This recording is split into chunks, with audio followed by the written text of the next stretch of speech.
tipe-tipe tetangga Betawi nih pasti yang rumahnya ada orang Betawinya nih, ada tetangga yang modelan kayak gini nih. Yang pertama, tetangga yang setara nih sama kita nih orang Betawi nih, itu rata-rata baik tuh sama kita tuh. Asal kita lihat rumah dikit, ini pok mampir dulu nih, ayah ngerebus singkong nih, ini pok mampir dulu, cing mampir dulu sini nih, ngopi enak nih pagi-pagi nih, mampir kita ngobrol ngalur ngidul dah tuh sama tuh orang tuh. Baik tuh, asal masak lebihan dikit nih cang nih kok ada nih dikit nih, kita masak lebihan buat bocah lauk tuh Betawi gitu ya, baik tuh ya. Biasanya tuh udah kayak saudara tuh.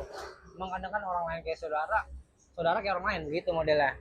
Nah, terus ada juga Betawi yang dangkalan tuh, Betawi sialan tuh, Betawi yang iri dengki ya, nggak tahu ngapa iri dengki aja udah.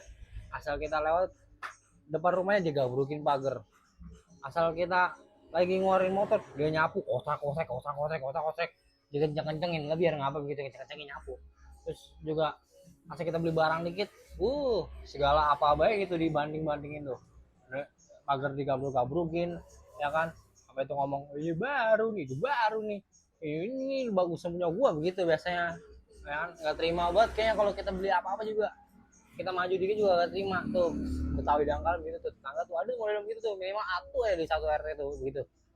Terus ada juga Betawi yang Betawi bener tuh, ada tuh pagi dia berangkat kerja ya kan, negor, misi bang gitu, mana bang berangkat, iya nih kita berangkat gawe ya, pulang ketemu anak bini ya kan, kadang Sabtu Minggu kadang dia jalan-jalan sama anak-anaknya kan, asal asal ada 17-an dia mampir.